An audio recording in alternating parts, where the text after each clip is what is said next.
할렐루야. 네, 한 주간 주님의 은혜 가운데 평안하셨습니까? 오늘은 종려주일로 예수를 환영했던 사람들이라는 제목으로 하나님 말씀 함께 나누도록 하겠습니다. 여러분, 예수님께서 이 땅에 오신 것은 우연도 아니고 갑작스러운 일도 아니고 기이한 일도 아니었습니다.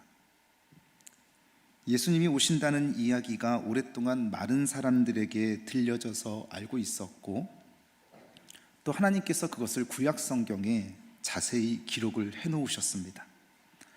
그래서 구약 성경을 자세히 들여다보면 메시아가 오셔야 되는 이유에 대해서, 또 메시아가 어떻게 오실 것인지, 누구를 통해서 오실 것인지, 그리고 그 메시아가 오셔서 어떻게 생활할 것인지에 대해서도 구약 성경에 자세히 기록되어 있었습니다. 그래서 구약 성경을 그 당시에 자세히 본 사람들은 메시아가 어떤 분이신지를 잘 알고 있었던 사람들이었죠. 그런데 반대로 성경을 관심이 있게 보지 않고 들여다보지 않은 사람들은 메시아를 기다리기는 했지만 자기 나름대로의 메시아를 기다렸습니다. 그러다가 메시아가 오셨을 때 메시아를 만나지 못한 사람들이 태반이었다고 얘기를 하는 것이죠. 말씀드린 것처럼 오늘 종려주일로 우리가 지키고 있습니다. 여러분, 이 종려주일은 예수님께서 예루살렘으로 들어가실 것을 기념하면서 지키는 주일을 종려주일이라고 얘기를 합니다. 구약 성경에서 예수님이 예루살렘에 들어가실 때를 마찬가지로 예언하셨습니다.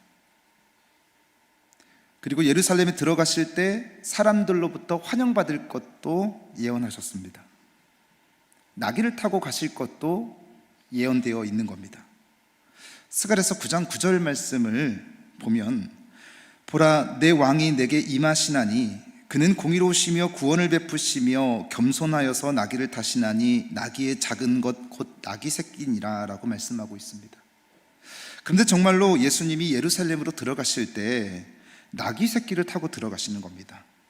그 오늘 본문이 요한복음 12장 14절 15절 말씀에서 그것이 실제로 이루어집니다. 예수는 한 나귀, 어린 나귀를 보고 타시니 이는 기록된 바 시온 따라 두려워하지 마라, 보라, 나의 왕이 나귀 새끼를 타고 오신다 함과 같더라. 구약 성경에서 예언이 되었던 대로 예수님이 예루살렘으로 들어가시는데 나귀 새끼를 타고 들어가시는 거예요. 그러니까 구약 성경을 자세히 살펴보면 예수님에 대해서 자세히 알 수 있었던 것입니다. 여러분, 그 구약 성경에 예언이 되어 있던 것처럼 하나님께서 예수님을 이 땅에 보내신 목적이 있습니다. 하나님께서 예수님을 이 땅에 보내셨는데 예루살렘에 들어가게 하신 목적이 있다는 거예요. 그 목적도 역시 성경에 기록되어 있는데, 여러분, 사람들은 예수님을 참 좋아했습니다. 정말 예수님을 많이 좋아했습니다. 그런데 예수님을 좋아했던 이유가 하나님께서 예수님을 이 땅에 보내주시고 예루살렘에 들어가게 하신 그 목적 때문에 좋아한 것이 아니라, 아까도 말씀드린 것처럼 자기 나름대로의 메시아를 기다렸기 때문에 좋아했습니다. 하나님께서 예수님을 이 땅에 보내주신 목적이 있는데 그 목적을 생각하지 않고 자기 나름대로 기대했던 것을 가지고 메시아를 기다렸던 겁니다. 여러분, 하나님께서 우리에게 그리고 예루살렘에 들어가게 하신 이 목적은요, 인간의 죄를 사하시기 위해서 보내셨다는 거예요. 여러분, 하나님과 우리 사이에 이렇게 막힌 담이 있습니다. 이렇게 막힌 담이 있어서 하나님과 우리 사이에 이 막힌 담 때문에 하나님 앞에 우리 인간들이 나갈 수가 없었습니다. 그래서 반드시 이 죄를 제거해야 되는데 하나님이 그 아들 예수를 통해서 이 죄를 제거하시기 위해서 예루살렘으로 들여보내셨다는 거죠.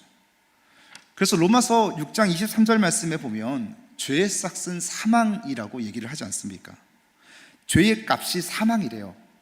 그러면 누군가는 죽어야 되고 이 죄값을 치러야 되는데, 하나님이 이 아들 예수를 죄인으로 만드셔서 우리를 대신해서 십자가에 죽이심으로 인하여 하나님과 우리 사이에 통로를 만들려고 예수님이 찢기신 겁니다. 찢기신 거예요. 그리고 그 통로가 죄의 문제가 해결됨으로 인해서 하나님과 우리 사이의 관계가 화목하게 된 겁니다. 여러분, 예수님은 이것 때문에 오신 것이고, 그리고 예수님은 이것 때문에 예루살렘으로 들어가신 겁니다. 마가복음 10장 45절 말씀에 보면 이렇게 기록이 되어 있습니다. 인자가 온 것은 자기 목숨을 많은 사람의 대속물로 주려 함이라 라고 말씀하고 있습니다. 처음에 예수님께서 이 땅에 오셨을 때에 많은 사람이라고 얘기를 하지 않고 자기 백성, 이스라엘 백성들만 천사가 마리아와 요셉에게 예언을 했습니다. 근데 시간이 지나고 예수님이 세례 요한을 얘기하기를, 세례 요한은 예수님을 바라보면서 세상 죄를 지고 가는 하나님의 어린 양이라고 얘기를 했습니다. 그런데 오늘 예수님은 마가복음 10장 45절에서 자기 목숨으로 많은 사람의 대속물로 주려 함이라 라고 말씀하고 있는 거예요.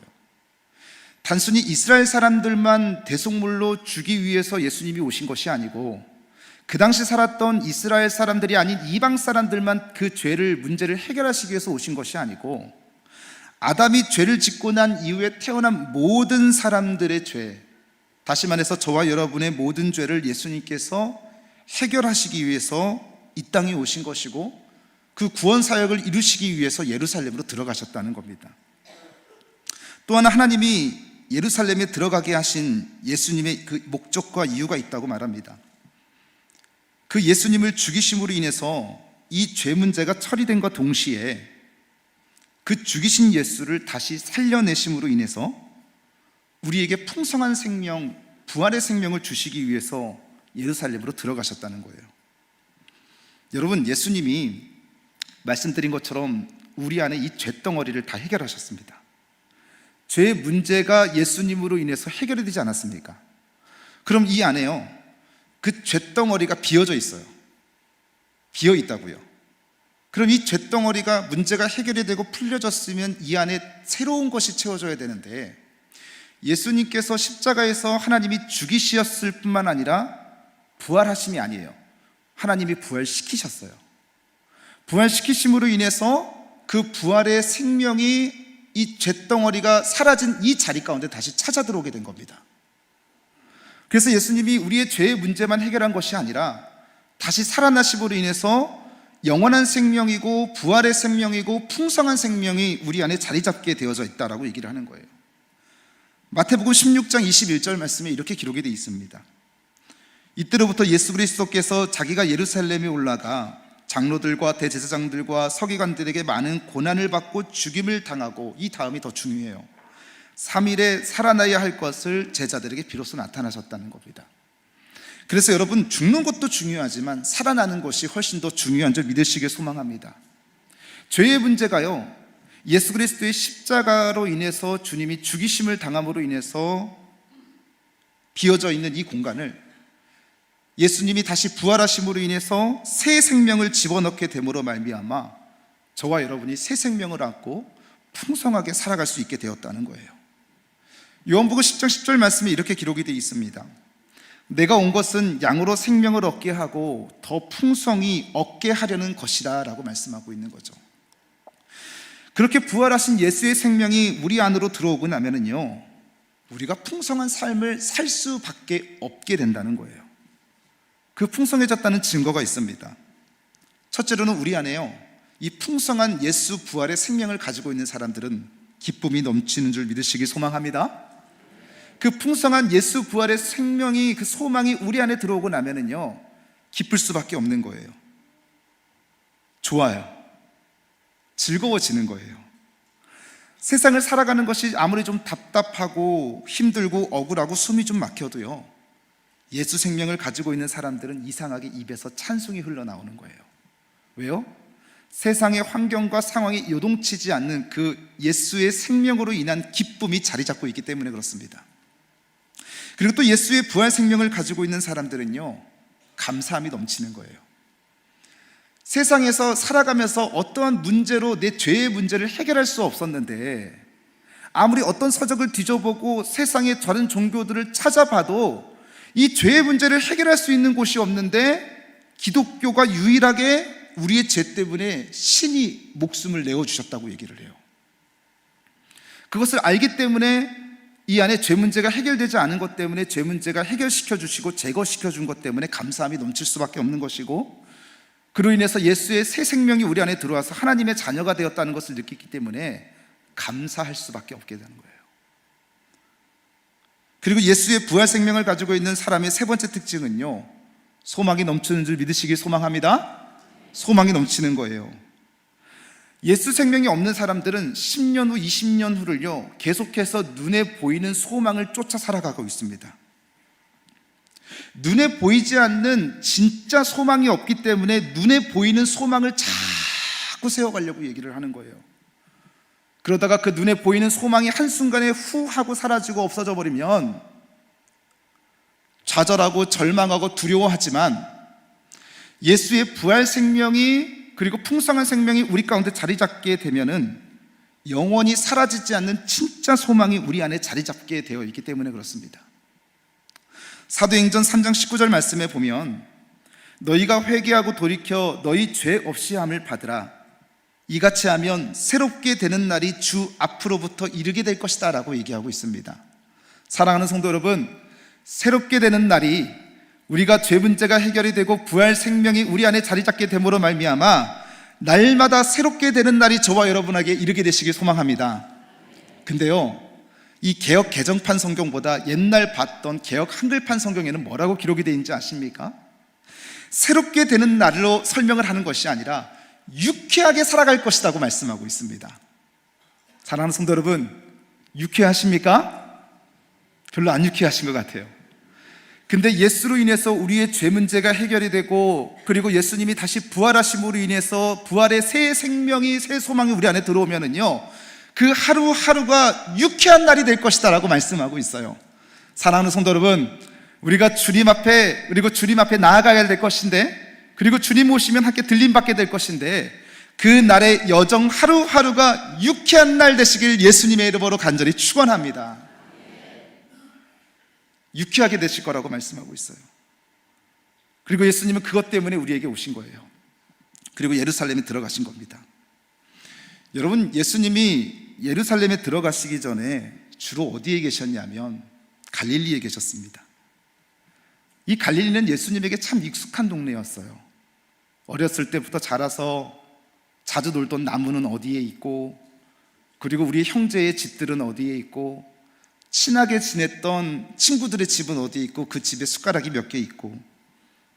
근데 그곳에서 예수님은요, 아픈 사람들을, 병자들을 고치시기도 하시고, 제자들에게 선한 가르침을 가르치시기도 하시고, 제자들을 모으시기도 하시고, 오병이어와도 같은 대단한 기적과 이적들을 나타내셨습니다. 참 대단한 일을 많이 해서 예수가 사람들에게 소문이 났습니다. 그런데 예수님께서 그렇게 인정받는 곳이고 환영받는 곳을 떠나서 예수님이 갑자기 예루살렘으로 가시겠다고 선언하신 거예요. 한간에는 사람들이 이렇게 생각을 했습니다. 야, 드디어 예수님이 출세를 하기 위해서 이 총구석인 갈릴리에서 머무는 것이 아니라 더 큰 도성인 예루살렘으로 가셔서 큰 영향력을 발하시겠구나 라고 생각을 한 거예요. 그런데 말씀드린 것처럼 예수님께서 예루살렘으로 들어가신 목적이 있다고 말씀을 드렸어요. 그 목적은 죽으러 가시는 것이었고, 그래서 죄 문제를 해결하기 위해서 가시는 거고, 그리고 부활하시기 위해서 우리에게 죄 문제가 해결된 빈 곳을 부활의 새 생명으로 채워주시기 위해서 예수님이 가시는 거예요.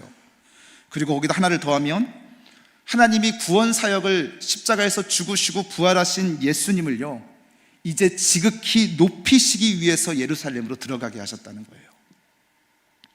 십자가에서 죽으시고 부활하시고 하나님이 이제 그 예수를 높이시는 거예요. 사도행전 2장 33절 말씀에 보니까, 32절에 보니까 이 예수를 하나님이 살리신지라. 33절, 하나님이 오른손으로 예수를 높이심에. 36절, 너희가 십자가에 못 박은 이 예수를 하나님이 주와 그리스도가 되게 하셨다. 하나님이 구원자로 높이셨다는 거예요. 빌립보서 2장 8절 이하에도 이렇게 써 있습니다. 우리 한번 같이 읽어볼까요? 시작. 십자가에 죽으심이라. 이러므로 하나님이 그를 지극히 높여 모든 이름 위에 뛰어난 이름을 주사 하늘에 있는 자들과 땅에 있는 자들과 땅 아래에 있는 자들로 모든 무릎을 예수의 이름 앞에 꿇게 하시고 모든 입으로 예수 그리스도를 주라 시인하여 하나님 아버지께 영광을 돌리게 하셨느니라. 그렇게 하나님은 익숙한 갈릴리를 버리고 예수님을 예루살렘으로 들어가게 하심으로 인해서 십자가에 죽이시고 부활하시고 그리고 영광스러운 왕으로 다시 세우시는 목적을 가지고 예루살렘을 들어가게 하신 겁니다. 이것을 잘 기억하셔야 됩니다. 왜 기억을 해야 되냐면 앞으로 이 얘기가 오늘 본문의 핵심 키워드이기 때문에 처음엔 좀 무겁지만 이런 말씀들로 시작을 했습니다. 여러분, 예수님께서 갈릴리에서 하신 사역들을 좀 생각해 보면 좋겠습니다. 예수님이 병을 고치셨어요. 어떤 병을 고치셨냐면 중풍병도 고치시고 손 마른 사람도 고치시고 눈먼 자도 고치시고 그리고 말 못하는 사람도 말하게 하고 듣지 못하는 사람도 듣게 하셨어요. 그리고 예수님이 말씀을 전하시는데 사람들이 배가 고픈 것을 보셨어요. 누군가 도시락을 내어왔는데 그 도시락 안에를 보니까 오병이어가 들어있는 거예요. 보리떡 5개와 물고기 2마리가 있어서 예수님이 그것을 가지고 축사를 하시는데 남자만 5,000명을 먹이셨고 여자들과 아이들까지를 계산해 봤더니 3만 명 이상의 사람들을 다 먹이셨어요. 12광주리가 남았답니다. 예수님의 사역이 대단해지는 거예요. 병을 고치시는데 떡도 주시는 거예요. 그리고 예수님이 갈릴리 호수를 지나가시는데 그때 광풍이 불었습니다. 바다야 잠잠하라 라고 얘기했더니 진짜 바다가 잠잠해지기 시작하는 거예요. 그리고 베드로가요, 예수님이 물 위를 걸어가시는 모습을 보고 사람들에게 얘기를 해요. 이 갈릴리에서는 예수님에 대한 소문이 대단했던 겁니다. 남녀노소를 불구하고 모든 사람들이, 갈릴리에 있는 모든 사람들이 예수님에 대한 굉장한 기대를 가지고 있었습니다. 아까 예수님이 이 땅에 오신, 예루살렘에 들어가신 목적하고는 조금씩 방향이 달라지고 있습니다. 병고침의 역사가 나타나고 떡을 주기 시작하고 무리를 걸으시고 자연도 환경도 주장하시는 분이 바로 우리 예수님에 대한 기대를 갖고 있는 거예요. 그런데 한편으로는요, 제자들이 이 능력 있는 예수님이 아깝다고 생각했습니다. 이 예수님이 시골 총구석인 갈릴리에서 있을 것이 아니라 더 큰 도시인 예루살렘으로 가셔서 이런 능력과 기적과 회복의 능력을 가지고 사람들에게 선포하게 됨으로 말미암아 더 큰 영향력을 발하셔야 된다고 생각을 했던 사람들이 예수님의 형제들과 제자들이었습니다. 그런데 예수님이 계속해서 예루살렘으로 가시지를 않고 갈릴리에 머무시는 거예요. 예수님의 형제들도 가기를 바라서 얘기도 했고 그리고 제자들도 가기를 바랬는데 예수님이 가시질 않는 겁니다. 그런데 뜬금없이 갑자기 예수님이 예루살렘으로 가시자고 얘기하는 거예요. 기다렸는데. 여러분, 제자들과 그 형제들이 얼마나 신이 났겠습니까? 이제 기대했던 것들이 성취가 되기 시작하는 거예요. 이제 갈릴리에 가서, 갈릴리보다도 예루살렘에 가면 더 큰 사람들이 환호하고 인정을 해주겠지? 더 큰 능력을 가지겠지? 그 제자들 중에서도 굉장히 신이 난 2 제자가 있었는데 그 제자가 바로 야고보와 요한이었습니다. 이렇게 요청을 하는 거예요. 예수님 왕이 되시면 나를 오른편에, 동생을 왼편에 앉혀달라고. 심지어 그 어머니까지도 와서 요청하지 않습니까? 예수님 왕의 자리로 올라가시면 우리 아들을 좀 봐주세요, 잘 봐주세요 라고 요청을 합니다. 그런데 예수님이 정말로 이제는 기대했던 것처럼 예루살렘으로 가시겠다고 하시니 이 야고보와 요한을 비롯해서 이 제자들과 그 무리들과 형제들이 얼마나 신이 났겠습니까?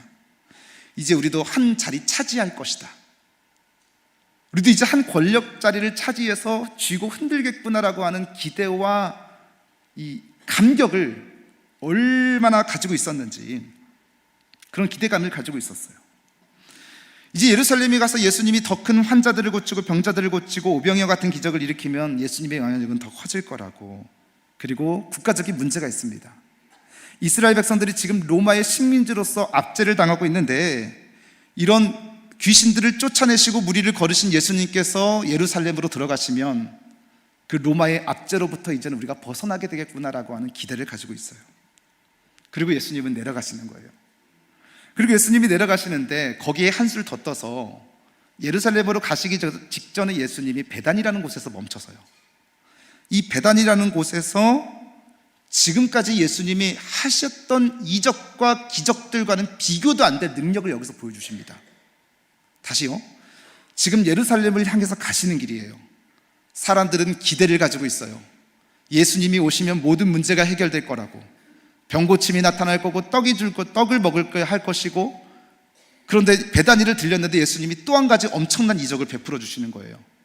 이 베다니에서 어떤 이적을 베풀어 주시냐면 죽은 나사로를 살려버리시는 거예요.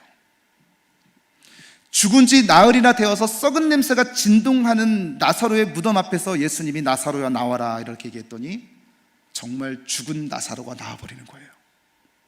지금까지 예수님을 봤던 이적과 기적들은 단순히 병을 고치거나 떡을 주는 것에서 그쳤는데, 좋은 가르침을 주셨는데, 이제는 예수님이 죽은 사람을 살려버리는 거예요. 점점 그 사람들의 기대가 어떻게 되겠습니까? 커져가는 거예요.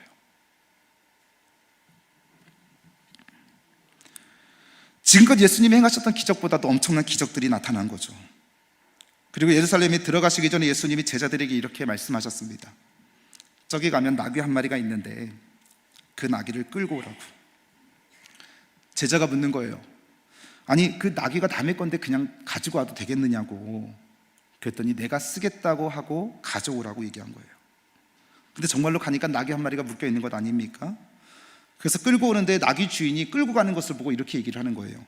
아니, 당신 그거 누구 건지 알고 허락도 없이 그냥 그거 가져가냐고. 그랬더니 예수님이 시키는 대로 대답을 했습니다.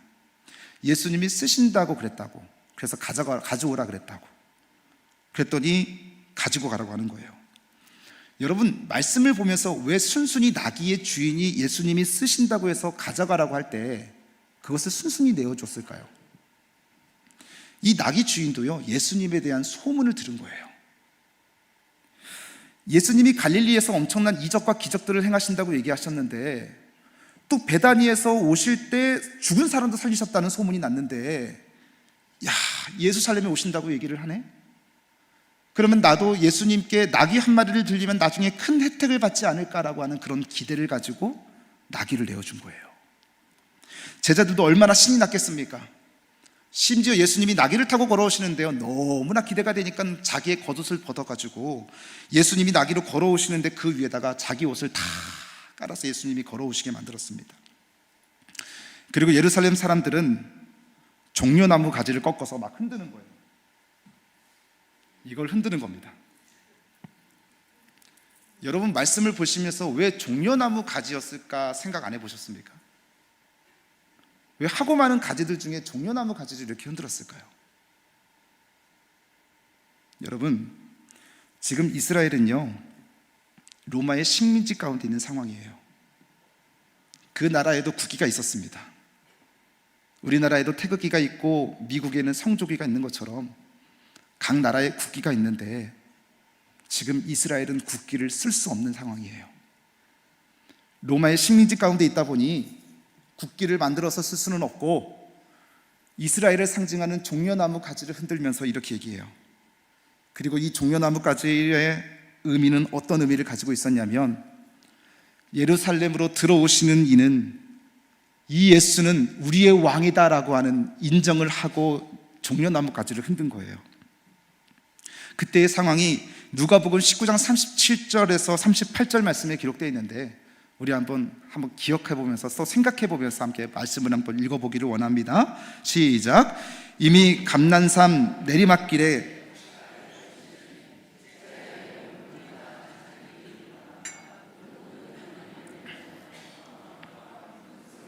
하나님을 찬양하며 이르되 찬송하리로다.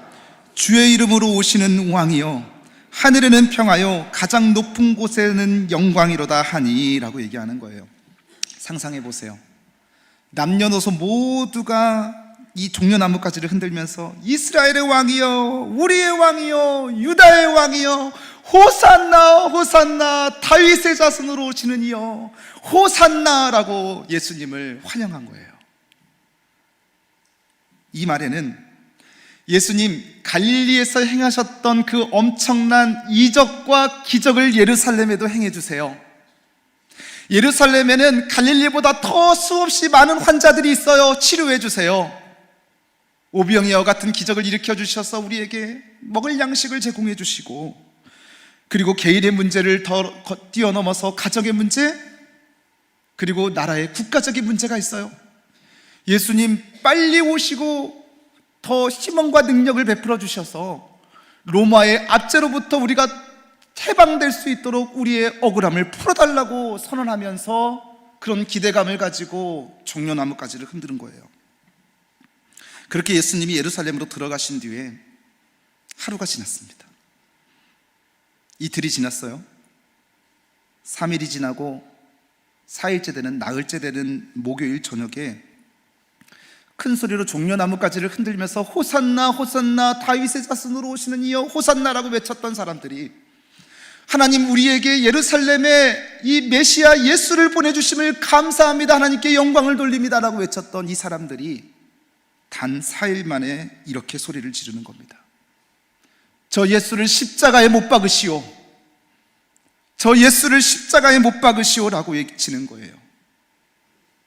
불과 나흘 전까지만 하더라도 이 위대한 예수님 메시아를 예루살렘으로 보내주심을 감사합니다 라고 외쳤던 사람들이 불과 사흘 만에 예수를 십자가에 못 박으소서라고 외치는 거예요.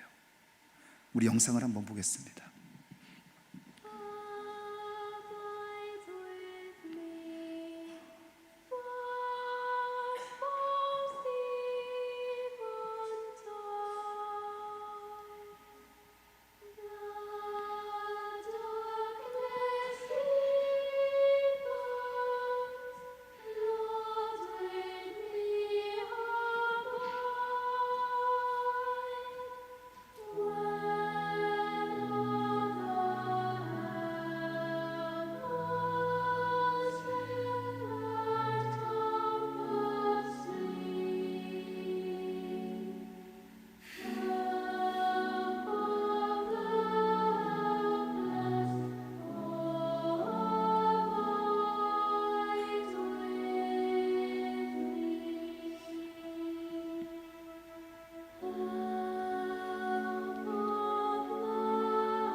사랑하는 성도 여러분, 예수님은 병을 고치러 오신 것이 아닙니다.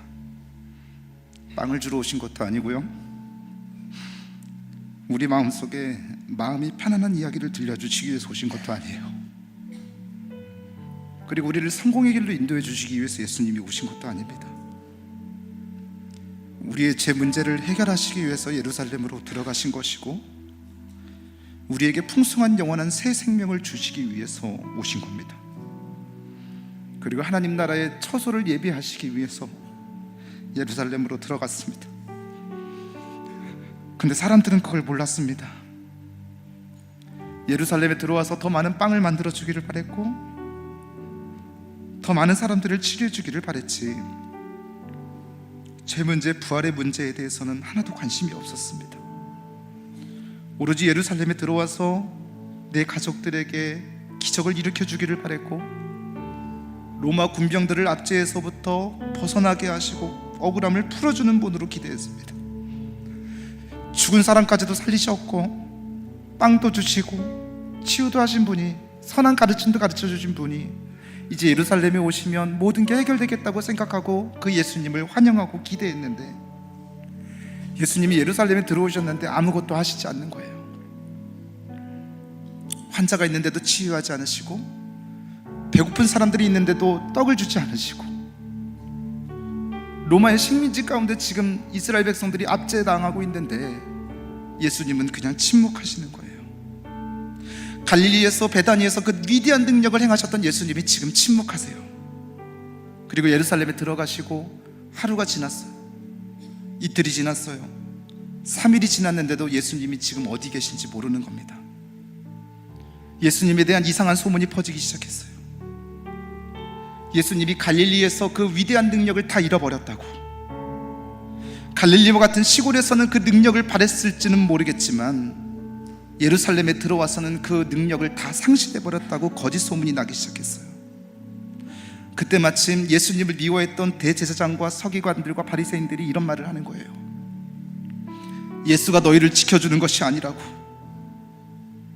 예수가 너희를 살리는 것이 아니라 우리가 너희에게 먹을 것을 주고 너희를 치료하고 너희를 지켜주겠다고 하면서 안 하던 일을 하는 거예요. 그런 얘기를 하면서 사람들에게 돈을 쥐어주기 시작했습니다. 예수가 너희를 지켜줬냐고, 그 예수가 지금 어디 있느냐고, 그 예수가 지금 기적을 일으키고 있냐고, 먹을 걸 주냐고, 병을 고치냐고.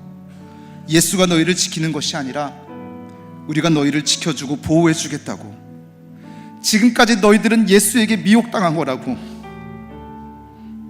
그래서 저 예수를 살려두면 안 된다고, 십자가에 죽여야 된다고. 그래야 미혹받지 않고 우리 가족과 우리 민족이 안전하게 살 수 있다고. 그래서 저 예수는 십자가에 죽어야 된다고 돈을 쥐어주면서 얘기한 거예요. 예루살렘에 들어오신 예수님에 향한 기대는 다 자기 욕심의 기대였거든요. 그래서 환영했는데 예수님이 아무것도 안 하시니까 그 기대감은 적대감으로 바뀌어졌고, 대제사장들이 나눠준 그 돈 몇 푼을 받아들고 단 4일 만에 마음을 바꾼 겁니다. 예수를 십자가에 못 박으소서, 십자가에 못 박으소서. 사랑하는 성도 여러분, 여러분은 어떤 기대를 가지고 예수님을 믿고 계십니까?